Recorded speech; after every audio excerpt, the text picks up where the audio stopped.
শিক্ষক ভাই এবং বন্ধুদের কাছে অনুরোধ থাকলো, প্লিজ জাস্টিফাই ইউর স্যালারি। সরকার যে কটুকু টাকা দেয় সেই কয়টা টাকা দিয়ে আপনারা আপনাকে জাস্টিফাই করে। আমি কিন্তু আপনাদের মন্ত্রী, আমিও কিন্তু জাস্টিফাই করি। আমি আমার সচিব সবাইকে ডেকে বলি যে আমি যে একদিন কাজ করলাম, সরকারের বেতন নিলাম, আমি কি উন্নতি করতে অগ্রগতি করতে পারছি মিনিস্ট্রি, একটা আমাকে দেখান, আমি এটা করি। এটা আমার দায়িত্ব। খালি ভোট পাইছি, ভোট পেয়ে মন্ত্রী হয়েছি, সরকার একটা গাড়ি দিছে, ফ্ল্যাগ লাগায় ঘুরে বেড়াইতেছি, এটার মধ্যে কোনো, আমি মনে করি না কোনো আত্মতৃপ্তি আছে। আত্মতৃপ্তি ওইখানে যখন আমি কিছু ক্রিয়েটিভ কিছু করতে চাইবো।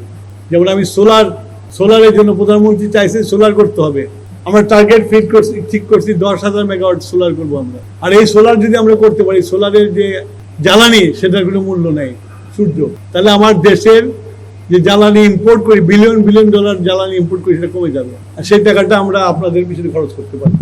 সেটা কাজ করছি, আমরা অলরেডি পলিসি তৈরি করে ফেলছি, ক্যাবিনেটে অ্যাপ্রুভাল হয়ে গেছে।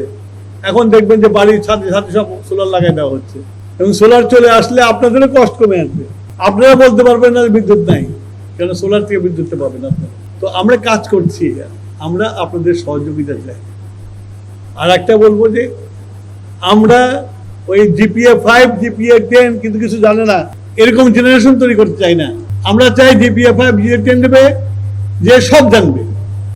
ওই যে একজন বুয়েটের টিচার বলছে যে বুয়েটের ছাত্র কি ইংরেজি লেগে পড়তে পারি না, শিক্ষক বলছে এটা, আমি বলিনি। তার তাকে বুয়েট হলো সবচেয়ে ভালো ইনস্টিটিউশন, তো সেখানে যদি এই অবস্থা হয় তাহলে কি অবস্থা।